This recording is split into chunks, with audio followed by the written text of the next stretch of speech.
Secangkir pengharapan untuk mengawali hari ini. Renungan pagi tanggal 10 Mei, menginginkan susu dari firman-Nya. 1 Petrus 2 ayat 2 berfirman, "Dan jadilah sama seperti bayi yang baru lahir, yang selalu ingin akan air susu yang murni dan yang rohani, supaya olehnya kamu bertumbuh."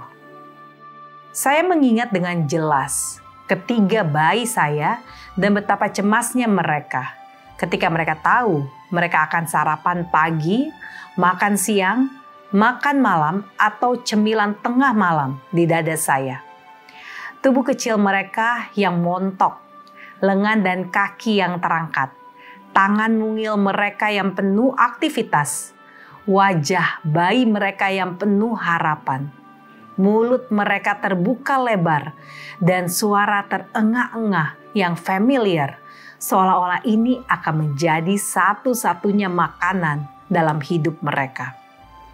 Diam, kemudian sejenak ketika mereka mulai mengisap, dan kemudian suatu kedamaian yang luar biasa, seolah-olah semua masalah mereka sudah hilang.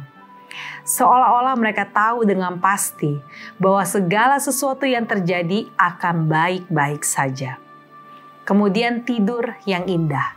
Tidak ada ketegangan sama sekali pada wajah bayi cantik mereka. Menunggu siklus berikutnya dengan keyakinan penuh bahwa makanan akan disediakan lagi dan lagi. Saya banyak memikirkan hal itu sehubungan dengan pemberian makan kita dari firman Tuhan. Adalah menarik bahwa Petrus berbicara tentang bagaimana kerinduan kita terhadap firman Tuhan harus seperti bayi baru lahir menginginkan susu. Mengapa seringkali kita jadi enggan membuka Alkitab kita? Mengapa begitu mudahnya membiarkan hal lain berdesakan dalam kehidupan kita yang sibuk? Mengapa kita mencari makan pada program radio dan televisi daripada membaca kitab yang ditulis oleh Tuhan sendiri? Bayi tidak mempertanyakan apakah ASI baik untuknya. Mereka hanya minum dengan penuh semangat. Kita tidak perlu memberitahu mereka bahwa mereka akan mampu untuk menyerap unsur-unsur penting seperti zat zinc atau zat besi, atau antiinflamasi yang akan mereka dapatkan dari susu ibu mereka. Atau bayi yang minum ASI memiliki lebih sedikit kesulitan dengan masalah rendah diri dan masalah belajar seperti disklesia. Mereka hanya percaya apa yang kita berikan kepada mereka adalah baik untuk mereka.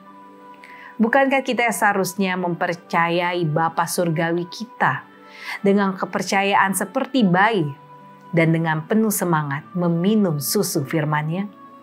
Atau apakah kita perlu untuk diberitahu manfaatnya?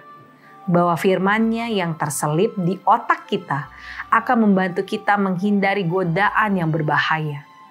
Bahwa firman-Nya memberikan semangat, kasih, pengertian, dan pengampunan. Bahwa firman-Nya menguatkan pemikiran dan proses pembuatan keputusan kita. Dan bahwa begitu kita minum, maka akan terjadi kedamaian yang luar biasa dan kepastian bahwa bersama Tuhan semuanya akan baik-baik saja. Doa kita hari ini, Tuhan bantulah kami menjadi seperti bayi yang baru lahir dengan penuh semangat ingin meminum susu firman-Mu. Amin.